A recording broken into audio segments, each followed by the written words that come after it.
Party കൂടുതൽ ശോഷിച്ചു വരികയാണ്. ഈ അവസ്ഥയിൽ പാലക്കാട് ജില്ലയിൽ പ്രത്യേകമായ ശ്രദ്ധ വേണ്ടേ? ഇവിടെ ഇടപെടണ്ടേ? സംസ്ഥാന സെക്രട്ടറി ഇടപെടണ്ടേ? ഇവിടെയാണ് ഞാൻ പറയുന്നത്, ഈ എല്ലാ സഖാക്കളെയും ചേർത്ത് പിടിച്ചിരുന്നൊരു മനുഷ്യനുണ്ടായിരുന്നു കമ്മ്യൂണിസ്റ്റ് പാർട്ടിയിൽ. സഖാവ് ബാലശേഖർ, സഖാവ് കോടിയേരി സഖാക്കളെ ചേർത്ത് പിടിക്കും, അവരെ സ്നേഹിക്കും, സ്നേഹം കൊണ്ട് അവരെ കീഴടക്കും, പാർട്ടിക്കകത്തുള്ള പ്രശ്നങ്ങളെല്ലാം യോജിപ്പിന്റെ തലത്തിൽ പരിഹരിക്കും. അങ്ങനെ ഒരു മനുഷ്യനുണ്ടായിരുന്നു. ആ മനുഷ്യനെ പറ്റി പറയുമ്പോൾ പലപ്പോഴും ഞാൻ ഒറ്റയ്ക്കിരുന്ന് ആലോചിക്കുമ്പോൾ ഞാൻ ഇതിമ്പി പോകാറുണ്ട്. ഭാഗ്യം ഉണ്ടായില്ലല്ലോ, ഭാഗ്യം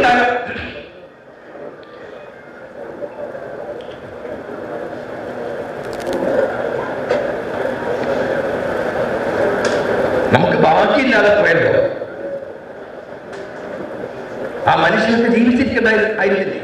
ആ മനുഷ്യനൊക്കെ ജീവിച്ചിരുന്നാൽ ഇന്ന് ഈ ഗതി ഈ പാർട്ടിക്ക് വരുമായിരുന്നോ? മനുഷ്യനെ ഇങ്ങനെ സ്നേഹിച്ചിരുന്ന നമുക്കൊക്കെ ഒരുപാട് അനുഭവങ്ങളുണ്ട്.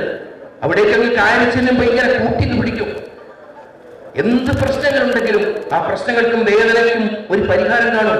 അവിടെയാണ്, അതാണ് കമ്മ്യൂണിസ്റ്റ് നേതാവിന്റെ മഹത്വം, അതാണ് കമ്മ്യൂണിസ്റ്റുകാരുടെ മഹത്വം. കമ്മ്യൂണിസ്റ്റ് നേതാവിന്റെ മഹത്വമാണ് ഹൃദയവുമായി സംവദിക്കുന്ന ബന്ധം.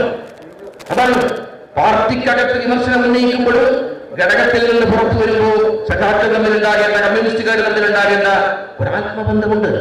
ആ ആത്മബന്ധത്തിന്റെ ഏറ്റവും വലിയ ഉദാഹരണമായിരുന്നു സഖാവ് ബാലശേഖർ കോടിയേരിയുടെ.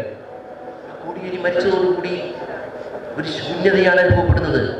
ഇതാരെയും ചെറുതാക്കാൻ വേണ്ടി പറയുന്നതല്ല, ബോധ്യപ്പെടേണ്ട ആളുകൾക്ക് ഇത് ബോധ്യപ്പെടണം. ഇന്നല്ലെങ്കിൽ നാളെ ഈ യാഥാർത്ഥ്യം മനസ്സിലാക്കാനും ആവശ്യമായ തിരുത്തലുകൾ വരുത്താനും തയ്യാറാകണം. നന്ദിയുണ്ട്. ഇന്നോളം എത്തിയ ഞങ്ങളുടെ ഈ സുവർണ യാത്രയിൽ നിങ്ങളുടെ ഓരോ ആഘോഷങ്ങൾക്കുമൊപ്പം ഞങ്ങളെയും ചേർത്ത് നിർത്തിയതിന്. Beauty mark gold and diamonds, specially for U.